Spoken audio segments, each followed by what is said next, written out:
सत्संग करता है, नाम जप करता है, उसमें ये स्थिति आ ही जाती है। क्योंकि सत्संग करने वाला सावधान हो जाता है, पापाचरण नहीं करता। नाम जप करने से प्रेम का प्रादुर्भाव होता है। सत्संग और नाम जप ये बहुत बड़ी चीज है, अगर पकड़ पाओ तो। मन तो चंचल सबनते, या को कौन उपाय, साधन को हरि भजन है नाम जप, और कै सत्संग सहाय। ये दो बातें बड़ी जोर की हैं। धन्य है उसका जीवन जो ये दो बातों में प्रधान है। रोज सत्संग सुनता, खूब नाम जप करता है, से सब समझ जाएगा। इन दो पर दृष्टि दे दे। श्रीपाद करे प्रगायन नटन उद्धसन वा लुठन वा, प्रदायन रुदन संपतन मूर्छितो वा, कदा वा महाप्रेम माध्वी मदांध, चरिष्यामि वृंदावने लोक बाह्या। कब ऐसा होगा मेरे जीवन में कि मैं इतना नाम जप करूं कि प्रेम की उन्मत्तता आ जाए? कैसी प्रगायन, लोक लज्जा छोड़कर उच्च स्वर से पुकारो राधा राधा राधा। ये जब उच्च स्वर से संत जन गायन करते हैं नाम कीर्तन, तो जैसे समुद्र में ज्वार भाटा आता है, ऐसे हृदय में आनंद का ज्वार भाटा आता है नाम कीर्तन सुनने मात्र से। राधा राधा राधा। प्रगायन, प्रभु की लीलाओं का गायन, प्रभु के नाम का गायन। हे प्रिया, जो ऐसा मेरा जीवन कब बनेगा कि मैं आपका नाम जोर जोर से गाऊं। जैसे रास्ते में आते जो जन राधा राधा राधा राधा राधा, कदम रुक जाते हैं, ऐसा लगता है उनके चरण छू ले। क्या मुझे किंचन के पास है जो मैं दे दूं? क्योंकि राधा नाम सुनाने के बदले में कुछ नहीं है। जो राधा नाम सुना रहा है उसके लिए तन, ये मन, ये प्राण क्या है? स्वामिनी के नाम में तो हरि बिक जाते हैं, ये क्या है? तो नाशवान है। प्रगायन, उच्च स्वर से नाम कीर्तन। नटन, नाम कीर्तन करते हुए नाचना। बहुत इसमें सावधानी रखनी है कि दिखावे के लिए ना करे, अंदर की जैसी भावना वैसे करे।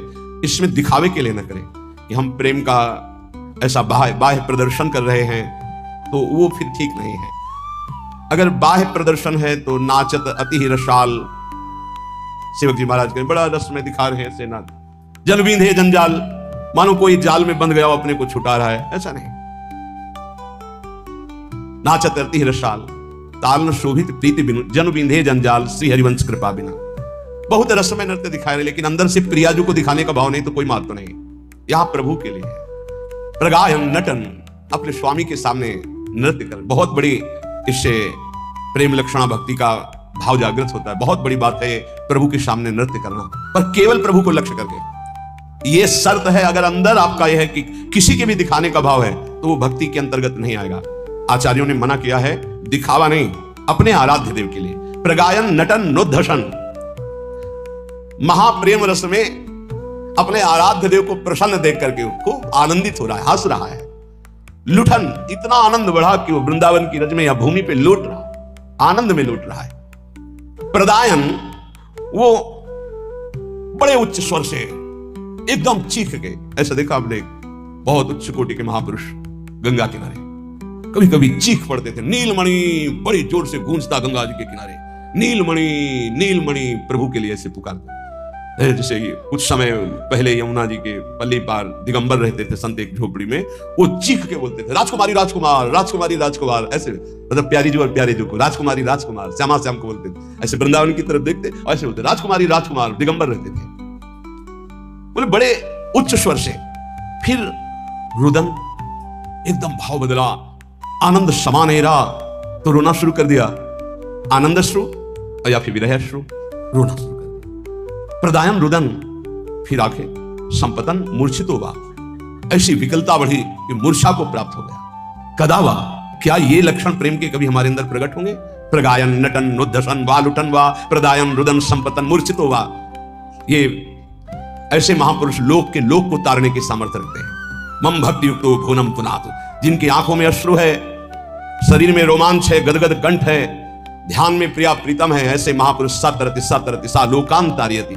श्रीपाद कह रहे, क्या कभी ऐसा मेरे जीवन में होगा कि मैं हाय हाय करके पुकारता हुआ आपको, हा प्रभु, हा प्रियाजू, और वृंदावन की भूमि में लुंठन करूं और अश्रु प्रवाह करता हुआ बार बार आपसे याचना करूं, आप हमें दर्शन दें, आप हमसे मिले। ऐसे कब होगा? ये तभी होगा जब निरंतर नाम जप हो, और जो सावधानियां पहले श्लोक में वर्णन की गई, न लोकम न धर्मम न गेहम न देहम न निंदाम न स्तुतिम नापि सौख्यम न दुखम विजानान किमप्युन्मदः प्रेम माध्वा, तब ये प्रेम माधुरी जागृत होती है। प्रगायन नटन नोद्धसन वा लुठन वा, प्रदायन रुदन संपतन मूर्छितो वा। इसके लिए बहुत धैर्यवान उपासक चाहिए। श्री हरिराम व्यास जी कह रहे हैं अनन्य व्रत खाणे की सी धार। जैसे कोई तलवार की धार पर चलने के लिए कहा जाए तो कट ही जाएगा पैर, ऐसा है ये प्रेम मार्ग, तलवार की धार की तरह। हर समय हृदय में एक विशेष आनंद की पीड़ा और बाहर विशेष आकर्षण माया का फेंक दिया जाता है। जो जो अंदर वासना रही होगी वो सब एक तरफ प्रभु के आनंद का आकर्षण, एक तरफ माया का। अब आपको छोड़ दिया गया, किधर आकर्षण में जाते हो? ये लो भोग भोगो या प्रभु की तरफ प्रेम योग का अनुभव करो। जन्म जन्मांतरों से अभ्यास रहा है भोगों का, यदि गुरु कृपा नहीं तो कदम उधर बढ़ जाते हैं और ये गुप्त हो जाता है। इत उत डगत जगत हित ते हरि फेर न करत संभार, अनन्य व्रत खाणे की सीधार। अगर इधर उधर दृष्टि गई तो फिसल जाओगे, पकड़ में नहीं आएगा ये प्रेम मार्ग। ये गुरु कृपा से जो आदेश कर दिया गया सीधे वैसे, सूधो चले आपनो धर्म रसिकन सो प्रीतम कहे, कबहू काल व्रथा ने, एक सेकंड भी व्यर्थ ना जाए। सीधे अपने मार्ग में चले, जो गुरु प्रदत्त मार्ग है, तो बहुत जल्दी ये प्रेम प्रकाशित हो जाए। इस मार्ग के पथिक को कभी किसी के आगे हाथ नहीं फैलाना चाहिए। ध्यान से अपने जीवन में देख लीजिए, सुने न देखे कि प्रेमी भक्त भिखारी, तभी कहा एक अनन्य व्रत खाणे की सीधार। इनसे मिलना, उनसे बात करना, उनके पास जाना, उनके पास बैठना। तुम कोई नेता हो, कोई सभापति हो, तुम्हें समाज सुधार करनी है, तुम्हें अपना सुधार करना है, तो ये प्रपंच क्यों? गर्दन नीची माधुकरी मांगा, या जहां गुरु प्रदत्त प्रसाद पाया एकांत सेवन करते हुए, सेवा है तो सेवा, एकांत सेवन करते हुए। इनसे मिलना, उनसे मिलना, ये निंदा स्तुति प्रपंच, इससे क्या लाभ ले लोगे? बाहरी वेश भगवत प्राप्ति नहीं कराता, आंतरिक उद्देश्य भगवत प्राप्ति कराता है। यदि बाहरी वेश और आंतरिक उद्देश्य दोनों हो तो जगत मंगल, यदि बाहरी वेश और आंतरिक उद्देश्य नहीं तो दुर्गति। इस बात को समझ लीजिए, उद्देश्य क्या है आपका। कुछ लोग तो इतने में ही संतुष्ट हो जाते, अच्छा भोजन मिला, कपड़ा लता मिला, दिनचर्या बढ़िया दिन कट रहा है, अरे भाई इसके लिए नहीं। नहीं, सुने न देखे प्रेमी भक्त भिखारी, तिनको दाम काम को लोभ न जिनके कुंज बिहारी। जिन्होंने प्राण प्रीतम प्रभु को अपना मान लिया, वो किसी के आगे बाबूजी कह के रुपया के लिए हाथ पसारे बोले, कभी ऐसा नहीं देखा गया। वो नाटक है, दम्भी है, पाखंड हो सकता है, ऐसे कोई भगवान का भक्त नहीं कर सकता, पक्का ऐसा कभी नहीं देखा गया। हमने देखा है महापुरुषों को, कभी ऐसी तो ठाकुर जी या जमीन पे रख दो तुम, ऐसे मांगा नहीं, ऐसे कभी नहीं। तिनके दाम काम को लोभ न जिनके कुंज बिहारी। ए तुम्हें भगवान का भरोसा नहीं तो कैसे भक्त, कैसे भगवान का भरोसा नहीं तो भक्त कैसे? सब आश्चर्य में कार्य उसके होते हैं जो भगवान का भरोसा रखता है, दृढ़ भरोसा। किसी से यदि हाथ पसार दिया तो कलंक लग जाएगा भगवान की शरणागति में। बने तो रघुबर ते बने, बिगड़े तो भरपूर तुलसी और अंते बने ताबन वे पे दूर। चाहे गृहस्थ भक्त हो या विरक्त भक्त हो, ऐसे नहीं। सुख नारद शिव सनकादि के ये अनुरागी भारी, तिनको मत भागवत न समझे सबकी बुद्धि पचिहारी। महाजनों गतेन सपन था, जिस मार्ग में हमारे गुरुजन गए हैं वही मार्ग हमें भगवत प्राप्ति करा सकता है। ये सब नाटकबाजी नहीं। सुखदेव जी महाराज, नारद जी महाराज, भगवान शंकर जी, सनकादि, ये सब ज्ञानी परम प्रेममय महाभागवत जन है, भगवत स्वरूप है, ईश्वर कोटि के। इन्होंने जो आदेश किए हैं वैसे चलो। जैसे भक्ति का बड़ा सुंदर वर्णन नारद जी ने अपने सूत्रों में किया, जिनकी चर्चा आप सुन चुके हैं। श्रीमद् भागवत के सिद्धांत में कहीं भी ऐसा नहीं है। केवल अगर आचार्यों के द्वारा मांगने का शब्द है तो माधुकरी मांगने का शब्द है, वो पूर्व से हर संप्रदाय में चलती रहे। आप गुरु भगवान शंकराचार्य संन्यास मार्ग में भी उन्होंने कहा है, क्षुद्ध व्याधि चिकित्सताम भिक्षा नौषधम, आदेश किया क्षुधारूपी व्याधि की चिकित्सा वैरागी करे भिक्षा अन्न से। अर्थ मांगने की, तिनको दाम काम को लोभना जिनके कुंज बिहारी। इस मार्ग में चलने वाले के लिए रसना इंद्री दो बैरिन जिनकी अनियारी। इस मार्ग के उपासक को काट के गिरा देती हैं दो इंद्रियां, एक जनेन्द्री और एक रसेंद्री, काट के गिरा देती। अनियारी अनियारी, इनकी बहुत तीखी धार काट के गिरा देती, परमार्थ में चलने नहीं देती। रसेंद्री और जनेन्द्री, उपासक इस पर ध्यान दे। रसेंद्री का सुधार करे तो जनेन्द्री का सुधार अपने आप हो जाएगा। जिसकी रसेंद्री पर विजय नहीं, वो जनेन्द्री पर विजय प्राप्त नहीं कर सकता। रसना इंद्री दो बैरिन जिनकी अनियारी, करी आहार बिहार परस्पर बैर करत व्यभिचारी, सुने न देखे प्रेमी भक्त भिखारी। ये आचार्य बोल रहे हैं, महापुरुष जन है, कह रहे हैं खूब अच्छा अच्छा आहार करते हैं, व्यभिचार करते हैं और अपने को महाभागवत मानते हैं। ये परमार्थ का पथ नहीं है, नाटक का मार्ग नहीं है। ऐसा क्यों करते हैं ये? बोले इनके जीवन में भजन नहीं है इसलिए। वेश बनाने मात्र से भगवान की प्रियता नहीं होती, भजन करने से भगवान की प्रियता होती। भगवान की प्रियता होने पर ही विषय विषवत लगते हैं, अन्यथा नहीं। तो कह रहे हैं विषयन की प्रतीत न हरि को रीत कहे तो बाजारी। ये बाजारी लोग हैं, बाजारी लोग जैसे बाजार में नाटक दिखाकर दूसरों को लुभाकर अर्थ आदि को ग्रहण करना, ऐसे ही अपनी भक्ति को बाजारी बना रहे हैं जो रसेंद्री और जनेंद्री का सेवन कर रहे हैं। कार्यहार बिहार परस्पर वैर करत व्यभिचारी, विषयन की प्रतीत न हरि को। इनको हरि का विश्वास नहीं है, रुपया का विश्वास है, बैंक बैलेंस का विश्वास है, अपने परिचय का विश्वास है, फोन नंबरों का विश्वास है। ये रीति करत बाजारी, बाजारी रीति कर रहे हैं। व्यास आस सागर में बूढ़े सोवे भक्ति विसारी। वही भोगों की आशा रूपी समुद्र में डूब गए, दुर्गति को प्राप्त हो गए, जिन्होंने भगवान की विमल भक्ति का मार्ग छोड़ दिया है। कैसे छूट जाता है? जब आचार्यों की, गुरुजनों की आज्ञा के विरुद्ध आचरण करते हैं। ए भाई, गलती सबसे होती है, हो गई जो गलती हुई, चाहे गृहस्थ हो चाहे विरक्त हो, किसी से एक बार कमर कशो, निकल चलो इस दलदल से। अब लो नशानी, अब ना नशो, भगवान कृपा करेंगे, माफ कर देंगे। बड़े बड़ों से भूल हो जाती, घबराओ मत, आगे बढ़ो, हरि का आश्रय ले लो और शुद्ध विमल भक्ति के मार्ग में चलो जो आप सुन रहे हैं। इसका मनन करो, जीवन में उतारने की चेष्टा करो। भगवान की भक्ति से बढ़कर कोई मार्ग नहीं है। इसलिए कह रहे हैं कि गुरु कृपा से थोड़ा बहुत जो कुछ पता चला है बचपन से लेकर अभी तक, अष्टांग योग का भी, सांख्य योग का भी, जिसे ज्ञान योग कहते हैं, और कर्म योग का भी, और भक्ति योग का भी। पूज्यपाद श्री उड़िया बाबा जी महाराज से यह प्रश्न हुआ कि बाबा, ये जो ब्रह्म ज्ञान है और ये भगवान की जो प्रेम लक्षणा भक्ति है, इसमें श्रेष्ठता किसकी है? तो आप अच्छे से समझ लीजिए, दोनों का कार्य है संसार का चिंतन छोड़ा देना। एक में है भगवान का चिंतन करना और एक में चिंतन शून्य हो जाना। चिंतन शून्य होकर लय हो गया मोक्ष पदवी, और चिंतन में तन्मय हो गया प्रेम पदवी। तो बाबा ने कहा, एक बार नैमिषारण्य में ऋषियों ने मिलकर विचार किया कि ज्ञान बड़ा है या भगवत प्रेम बड़ा है। तो ज्ञानमेव तुलिंतंच तुलायाम, प्रेम नैव तुलिंतंच तुलायाम, दानमेव तुलिंतंच तुलायाम, कृष्ण नाम तुलितम न तुलायाम। जो निरंतर नाम जप करते हैं उनको जो प्रेम प्राप्त होता है वो कभी तौल में नहीं आया आज तक। ज्ञान तौल में आ गया, दान तौल में आ गया, अर्थात ज्ञान का फल समझ में आ गया, दान का फल समझ में आ गया, लेकिन नाम जप का जो फल है वो तुलने में ही नहीं आया। इसलिए सबसे श्रेष्ठ ब्रह्म ऋषियों ने ही निश्चय किया नैमिषारण्य में 88,000 ऋषियों की सभा में कि जो निरंतर नाम जप करते हुए भगवान के प्रेम में मगन है उनसे बढ़कर कोई नहीं है। प्रेमी को ब्रह्मबोध तो स्वयं हो जाता है, उसको अलग से ज्ञान प्राप्त करने की जरूरत नहीं होती। विधि निषेध श्रुति वेद की, मेड़ देत सब मेट, नारायण जाके हिये लागत प्रेम चपेट।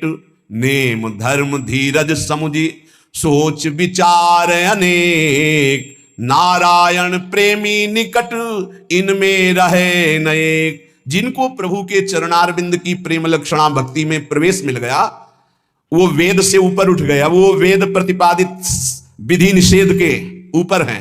विधि निषेध नहीं दास अनन्य उत्कट व्रतधारी। नेम धर्म धीरज समुझ सोच विचार सब के ऊपर प्रेम हावी हो जाता है, प्रेम ही प्रेम। तो सबसे बड़े वही हैं जिन्होंने अपने चित्त को भगवान में समर्पित करके प्रेम में डूब गए। श्री सुखदेव जी परम ब्रह्मज्ञानी महापुरुष परमहंस, लेकिन जब श्री कृष्ण रूप माधुरी सुनी तो फिर प्रेम का ऐसा आवेश जागृत हुआ। 18,000 श्लोक कंठस्थ करके हर समय गुनगुनाते रहते हैं। सत्य श्री कृष्ण चरणाम भोजम सत्य में विजानता। जो ये जान गया कि श्री कृष्ण चरणों की आराधना में परम सत्य प्रेम का कैसा जागरण होता है, वो फिर इधर उधर और मति न लगा के निरंतर नाम जप करते हुए प्रभु की प्रेम लक्षणा भक्ति प्राप्त करने की याचना करता है। प्रेम प्राप्ति जीवन का परम लक्ष्य, परम लाभ, इससे बढ़कर कोई लाभ नहीं। इसलिए जो विषयी होते हैं, अश्रद्धालु होते हैं, अभक्त होते हैं, वो परिचय ही नहीं जानते कि भगवत प्रेम किसे कहते हैं। जैसे कुछ जो अभी पूर्ण ज्ञान को प्राप्त नहीं हुए हैं, उनको लगता है ये भक्ति ज्ञान प्राप्ति का साधन है, इसमें अविद्या है भेद का, मैं सेवक और स्वामी। उनको लगता है कि अभेद ज्ञान इनको है नहीं। पर कितने अभेद ज्ञान को प्राप्त हुए महापुरुषों के चित्त पे बलात् भगवान के रूप का ऐसा प्रभाव पड़ा है कि वो अपने आप के ज्ञान सिद्धि को भी कहते हैं कि मैं स्वराज सिंहासन सिद्ध बोध संपन्न महापुरुष हूं।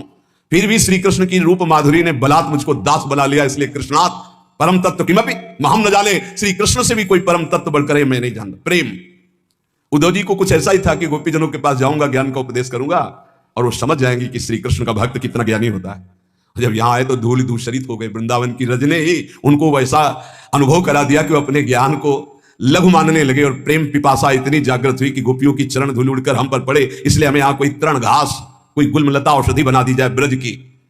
प्रेम के आगे कुछ। आप प्रेम देश में बैठे हैं, वृंदावन प्रेम देश है। ये जो कुतार्किक होते हैं इनको कभी भी प्रेम की प्राप्ति नहीं होती। तर्क वितर्क, ऐसा क्यों, ऐसा क्यों, ऐसा क्यों। जो एकमात्र सरल भाव से किसी महापुरुष का आश्रय ले लिया और अपने मनुष्य जीवन को सार्थक करने के लिए जो उन्होंने उपदेश किया चल दिया, वो उन्नति पर उन्नति करता हुआ प्रेम को प्राप्त हो जाता है। सीधा साधा मार्ग है ये। श्री प्रियालाल में जो प्रेम मार्ग में चलने का है वो ज्यादा तर्क वितर्क का नहीं, अपने जीवन को किसी महापुरुष के हाथ में दे दिया। अब आप आज्ञा कीजिए हम कैसे चलें। वो आज्ञा किए, चल दिए, वो पहुंच गए। ज्यादा तर्क वितर्क की जरूरत नहीं पड़ी। प्रेम इतना समर्थ है कि काम, क्रोध, लोभ, मोह, ईर्ष्या, मत्सर, इन सब का नाश कर देता है प्रकट होते ही। तो इस मार्ग के उपासक को ज्यादा लड़ना नहीं पड़ता। जहां प्रीति का उदय हुआ, हृदय द्रवित हुआ, सब ये विकार नष्ट हो जाते हैं। अनिर्वचनीय प्रेम का प्रभाव जब उपासक के अंदर आता है तो मन, वाणी सब प्रेममय हो जाते हैं। मन प्रेममय, वाणी प्रेममय। किसी शास्त्र का प्रवेश नहीं उस प्रेमी के हृदय में, इतनी ऊंचाई होती है प्रेमी की। प्रेमी बिन या प्रेम की और न जाने सार, नारायण बिन जौहरी जैसे लाल बाजार। नारायण स्वामी कह रहे बिना उस कोटि के प्रेमी की पहचान ही नहीं हो सकती। जैसे बिना जौहरी के हीरा लाल जवाहरात की पहचान नहीं हो सकती। पूरी बाजार में घूम आओ, असली कीमत नहीं बता पाएगा कोई, चाहे वाणिज्य व्यापार वाला हो, सब्जी वाला हो या स्वर्णकार ही क्यों ना हो। जौहरी जानता है हीरा की, जवाहरात की, लाल की कीमत। ऐसे ही प्रेमी की कीमत केवल प्रेमी जानता है या तो श्री भगवान जानते हैं। इसलिए उपासक को एक ही बात भगवान से मांगनी चाहिए कि आपके नाम में प्रेम हो जाए, आपके रूप में प्रेम हो जाए, आपसे प्रेम हो जाए। सच्चे प्रेमी की बड़ी अद्भुत स्थिति होती है। जिस समय वो प्रेम में भर करके नाम उच्चारण करता है तो वो नाम जहां जहां जिसके कान में पड़ता है उसका परम मंगल कर देता है। इसीलिए सतरति सतरति सा लोकांतार्यति। भगवत विग्रह दर्शन, भगवत चिंतन, भगवत गुणानुवाद और प्रधान साधन भगवत भक्तों का संग अर्थात सत्संग, ये निश्चित भगवत प्रेम प्रकट कर देते हैं। भगवत विग्रह दर्शन, कभी भगवान के विग्रह में ऐसी भावना न करे तो पत्थर के। खंबे में भावना की तो नरसिंह भगवान प्रकट हो गए। छोटे छोटे शिलों में भावना की शिल्पिल्ले बाई ने तो श्री कृष्णचंद्र जी प्रकट हो गए। और ये तो साक्षात प्रभु अर्चा विग्रह के रूप में विराजमान, बिल्कुल तन्मयता पूर्वक दर्शन करते हैं कि मेरे प्रभु हैं सामने। भगवत विग्रह के दर्शन, भगवत चिंतन, नाम जप, भगवत लीलाओं का गायन श्रवण और प्रधान साधन भगवत प्रेमी भक्तों का संग, ये निश्चित भगवत प्रेम प्रदान कर देता है। अगर विद्या का घमंड है कि मैं बहुत विद्वान हूं, धन का बल है कि मैं बहुत धनवान हूं, रूप का है कि मैं बड़ा रूपवान हूं, कुल का है कि मैं ऊंचे कुल का हूं, तो प्रेम प्रकाशित नहीं होगा। इन अभिमानों को संत संग के द्वारा छीण कर देना चाहिए। जाति का मद, कुल का मद, विद्या का मद, रूप का मद, ये ना ज्ञान होने देता है ना प्रेम होने देता है। बिल्कुल बिल्कुल। ये हम बहुत अंदर की बात आपको बता रहे हैं। बहुत बड़े बड़ों में बैठा रहता है, बहुत बड़े बड़ों में, और बहुत बड़ा अपराध बन जाता है। राजसूय यज्ञ में यज्ञ की पूर्णता स्वपच वाल्मीकि से जगत गुरु भगवान श्री कृष्ण ने करवाई। सबरी के बेर भगवान ने पाए। विचार करके जरा देखना इन बातों को। वशिष्ठ जी जैसे महापुरुष निषाद राज गुह को आलिंगन किया। किस बात, वहां लिखा है कि जिनकी छाया छू जाने पर भी स्नान, वो वशिष्ठ जी जैसे परम पावन से लपेट रहे गुह को। क्यों? भगवान का महाभागवत। पता नहीं कौन सा ज्ञान। अच्छा, ज्ञानी है तो ज्ञानी शरीर पे रहता है या स्वरूप पे रहता है? तो स्वरूप की हमें जाति बता दी जाए कि स्वरूप की कौन सी जाति है। एक ही स्वरूप है, ब्रह्म, बस। पंचभूत की जाति बता दी जाए, एक ही पंचभूत है। अरे भैया, ये केवल मेड़े बनी हैं इनसे निकलने के लिए। उसी मेड़ में ही बिल्कुल ध्यान दीजिए, जाति का मद, विद्या का मद, रूप का मद, कुल का मद, ये बिल्कुल विध्वंस कर देता है। ना भक्ति आती है ना ज्ञान आता है, प्रपंच केवल रहता है। प्रपंच हमने देखा है, ये बात देखी है। किस बात के लिए? एक बार सुना है पूज्य श्री मथुरादास जी के मुख से। आद्य गुरु भगवान शंकराचार्य जी काशी में तो गंगा स्नान करके निकले तो शिष्यजन घेरे हुए, भगवान विश्वनाथ जी एकदम ऐसे ही मलिन वेश धारण, मक्खियां भिनभिना रही, पास से निकले वैसे वही हैं, दूसरे थोड़े। तो कहा दूर दूर, तो कहा कौन किससे दूर? मुस्कुरा दिए, हंस दिए, ए कौन किससे दूर? अगर ज्ञान है और ये वजह है कि दूर दूर, तो कौन किससे दूर? और अगर प्रेम है तो भरपूर वही है जिससे तुम प्रेम करते हो। चराचर जित देखूं तित श्याममयी। गोपीजन, ना प्रेमी में और ना ब्रह्मबोध में, दोनों में सब प्रपंच नहीं है। जो ना उतनी ऊंचाई पर है ना प्रेम की ऊंचाई पर, ये खिचड़ी वहीं पकती है। ये नाना प्रकार की प्रपंच। सबसे प्रार्थना है, हृदय से कह रहा हूं, हम एक ही परम पवित्र परमात्म तत्व के अंश हैं, एक ही पंचभूतों से शरीर रचा हुआ है। ये जो चातुर्वर्णम मया सृष्टा गुण कर्म विभागसा, ये भगवत प्राप्ति के लिए है। हम इनसे ऊपर उठे, तेरे लोक धर्मान, और भगवत प्रेम प्राप्ति के लिए अपने अपने वर्णाश्रम धर्म का पालन करते हुए परम धर्म को प्राप्त हो। ये आचार्यों ने, गुरुजनों ने एक मर्यादा बनाते हुए वहां पहुंचने के लिए, झगड़ा, नीचता का भाव, त्याज्य भाव, ऐसे भावों का कहीं भी लेस मात्र नहीं। अपने अपने धर्म का पालन करते हुए परम धर्म में, परम धर्म के लिए सर्वधर्मान परित्यज्य, शब्दों को देखिए, सर्वधर्मान परित्यज्य मामेकम शरणम ब्रज अहम त्वाम सर्वपापेभ्यो मोक्षयिष्यामि मा शुचा। अब आपको एक बड़ा मंगलमय चरित्र बता रहे हैं। श्रीनाथ जी अपने गिरिराज जी में प्रकट हुए।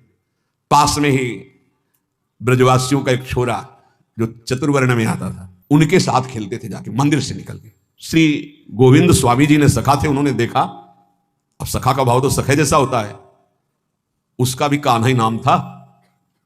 वैसे शब्दों में चतुर्वर्ण का संबोधन था उनके। जो कान्हा उनके साथ श्रीनाथ जी खेलते, गोविंद स्वामी जी ने देखा तो सारे सखा भाव था। गुरुजी आचार्य जी जो है 3-3 बार नहा के और पवित्र होके और सब कपड़ा कोई छुएगा नहीं, हटो हटो, फिर तुम्हारी सेवा में जाते हैं, और यहां तुम इसके साथ खेल रहे हो। तो श्रीनाथ जी ने कहा देखो ये हमसे बहुत प्यार करता है, और हमसे जो प्यार करता है हम उससे प्यार करते हैं, हम इसके साथ खेलते हैं। तो उन्होंने कहा अच्छा सुनो, एक बात करो, ये जो कुंड है ना गोविंद कुंड, इसमें आचमन कर लो तुम। तो हम श्रीनाथ जी से कहा कि हम शिकायत नहीं करेंगे, नहीं हम आचार्य चरण से शिकायत कर देंगे। ये स्वप्न नहीं है, ये खेल है जागृत का। वो आचमन करने के लिए जब कुंड में गए, मारा धक्का, पूरा श्रीनाथ जी भींज गए। उधर जय हो करके जब पट खोले तो श्रीनाथ जी पूरे भींजे हुए और कांप रहे थे। आचार्य चरण विठल गोस्वामी जी ने कहा कि विठलेश जी लगी, ये क्या लीला है जय जय, पूरी पोशाक भींजी हुई आपका। बोले गोविंद स्वामी से पूछ लो, वो आपको कुंड में ऐसे धक्का दे दिया।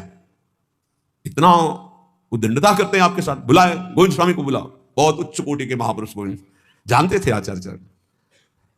आए गोस्वामी विठल प्रणाम किया विठल नाथ जी को, जय जय, बड़ी उद्दंडता करते हो, तुमने श्रीनाथ जी को कुंड में ढकेला। हाँ ढकेला, क्यों, किसके साथ खेल रहा था?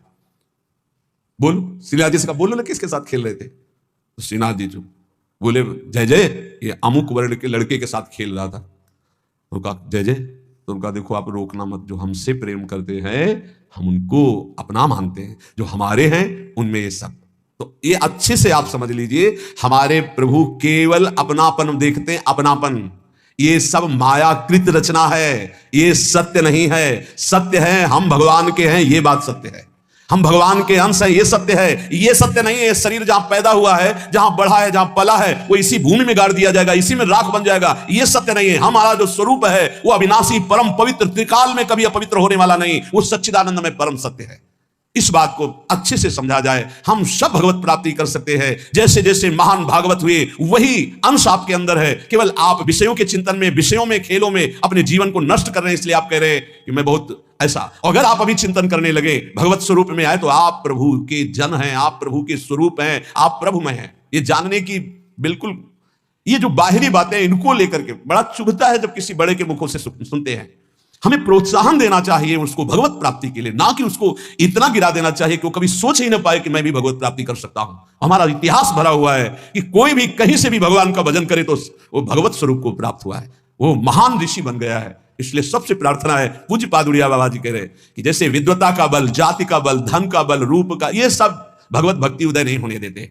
इसीलिए हमें लगता है कि भगवान की बड़ी कृपा है उनके ऊपर, जिनके पास कोई उपाधि नहीं है। ये उपाधि बड़ी उपद्रव पैदा कर देती है, पदवियां बड़ी उपद्रव पैदा कर देती हैं। यदि समर्थ ना हुआ तो गुरु प्रतापी ही इस पदवियों को सह सकता नहीं। दक्ष ने देखो ना, प्रजापति बन गए तो भगवान शंकर को कैसे कटु वचन बोल रहे थे। तो जिसे ब्रह्मा, बड़े बड़े महर्षि वशिष्ठ, वाल्मीकि आदि ध्यान धरते थे, हमारे ब्रज के ग्वाल बाल उसके साथ कैसे खेलते थे, ये बात देख करके इनको सबको आश्चर्य हुआ है। ब्रह्मा जी को तो इतना आश्चर्य हुआ कि उन्होंने अपनी माया का प्रभाव दिखाना चाहा, सखाओं को गायब कर दिया, बछड़ों को भी गायब। ऐसा कभी भोग लगाते हुए सुना है? ऐसे सब सखा बैठे मंडलाकार। वो आश्चर्य है, मंडलाकार में सबके सामने गोविंद का मुख है, किसी के सामने पीठ नहीं है, और पहले कोई गोविंद को नहीं पाता। ये ब्रज की रीति है, पता नहीं कैसा लगे, इसलिए सब पहले अपने मुख में लेते। हाँ, ये छाछ मीठी है, मुंह में आ गई, अब हम पा नहीं सकते क्योंकि मीठी है। इशारा किया नेत्रों से, कन्हैया नजदीक आए, भगवान। ये बात देखकर ब्रह्मा जी को लगा कि इन ग्वाल वालों की जूठन खाने वाला ये क्या परब्रह्म परमात्मा तत्व है। देखिए इनकी वैभव संपन्न कोई लीला, तब हमारा विश्वास पुष्ट हो। बड़े बड़े भगवान की प्रेम लीला को समझ पाना बड़ा कठिन है। अगर सखा रूठ जाता है तो भगवान हाथ जोड़ के मनाते हैं, नहीं खेल से मुझे मत निकालो। ऐसे जिसे ब्रह्मा वशिष्ठ वाल्मीकि ध्यान में एकाग्रता पूर्वक आराधना करते हैं, ग्वाल बाल उनकी सवारी लेते हैं, बकरियां ठाकुर जी घोड़ा बनकर चलते हैं, ऊपर से सखा बैठते हैं। ये प्रेम सर्वोपरि, जिसमें भगवान अधीन हो जाते हैं। प्रेमी चाहे प्राण निकल जाए, कभी भगवान से भी कुछ नहीं मांगते, तो फिर बाहरी से क्या चाह करेंगे। ये भोगों की मांग करने वाले कभी भगवान से प्रेम की चाह नहीं कर सकते, सामर्थ्य नहीं। इसलिए भक्त से पूज्य बाबा कह रहे हैं, प्रेम मार्ग में यदि आपको जाना है तो किसी तुच्छ विषय की मांग भगवान से मत कर लेना, नहीं उसी में तुम रुक जाओगे, आगे नहीं बढ़ पाओगे। हर समय जब तुम भगवान को समर्पित अपने जीवन को कर दियो तो खुद जिम्मेवारी लेते हैं, तुमको चिंता किस बात की है। शास्त्र और आचार्यों का सिद्धांत ही भगवान की प्राप्ति कराता है, मनमानी आचरण नहीं। जो अपने मनमुखी चाल से चलता है, वो कितना भी बढ़िया साधन कर ले, वो भोगों की इच्छा को काट नहीं सकता। ये ध्यान देना, शास्त्र और आचार्यों के सिद्धांत से जो चलता है वही भगवत प्राप्त होता है। कोई मनमानी आचरण करके चाहे जितना अच्छा साधन बना के चले, भोगों की इच्छा को नहीं काट सकता। फिर भगवत प्राप्ति कैसे हो जाएगी, फिर परम शांति कैसे प्राप्त हो जाएगी जब भोगों की इच्छा नहीं काट पाएगा। इसलिए शास्त्र और आचार्य गुरुदेव की आज्ञा पर चलने वाला ही प्रेम को प्राप्त होता है।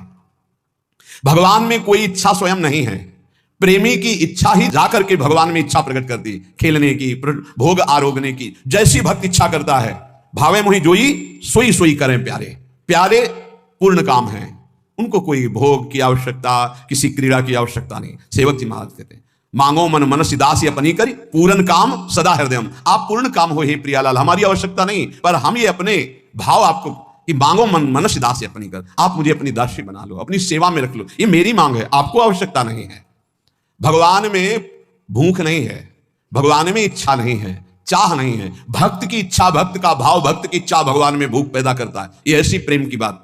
प्रभु रो रहे हैं यशोदा मैया का दुग्ध पान करने, ओ मेरा लाला पालने से उठाती पवा रही है। ये भाव का भूखा, वात्सल्य भाव, तो भगवान वैसी लीला कर रहे हैं। जो अपने इष्ट में आसक्त है वही भक्त है। इष्ट के अतिरिक्त जहां कहीं भी आसक्ति है वही दुर्गति का कारण बन जाएगी। एक हिरन के बच्चे में आसक्ति हुई तो अगला जन्म हिरन का। एक एक शब्द बहुत अमूल्य है। यदि आपने केवल प्रभु में आसक्ति कर ली तो आपको अब प्रभु को बुलाना नहीं पड़ेगा, वो आपके सामने ही रहेंगे हर समय। निरंतर प्रभु आपके सानिध्य में रहेंगे। छिन छिन विहरत संग, छिन छिन निरखत प्रेम भर। यहां पूज्यपाद उड़िया बाबा जी कह रहे, जिनकी कहीं आसक्ति नहीं है प्रभु के सिवा, उनको कभी यह मांगना नहीं पड़ता कि प्रभु आप हमें दर्शन दे दो। हर समय उनके नेत्रों के सामने प्रभु बने रहते हैं। जब तक अपने पास बुद्धि रहती है तब तक ऐसी स्थिति नहीं आती। जब अपनी बुद्धि प्रभु में समर्पित हो जाती है, जब तक अहंकार रहता है तब तक ऐसा नहीं होता। जब अपना अहंकार प्रभु में समर्पित हो जाता है तब। ये भगवद अर्पण केवल मुंह की बात नहीं है, बहुत ऊंची स्थिति है। अहंकार समर्पित हुआ तो अब देह में रोग हो गया तो शिकायत क्यों? अब तो देह आपने अर्पित कर दी प्रभु को। अपमान हो रहा तो आप दुखी क्यों? निंदा हो रही तो दुखी क्यों? क्योंकि आपने तो अपना जीवन प्रभु को अर्पित कर दिया है। इसलिए वो महान उपासक जो अहंकार और आसक्ति प्रभु के चरणों में समर्पित कर दिए हैं, सौंदर्य, अद्भुत सौंदर्य प्रभु का, अद्भुत आनंद प्रभु का, अद्भुत सुख प्रभु का उनके हृदय में प्रकट होता है। फिर उनको कोई चाह, कोई आवश्यकता, किसी से अपना संबंध, ये चाह ही नहीं रह जाती।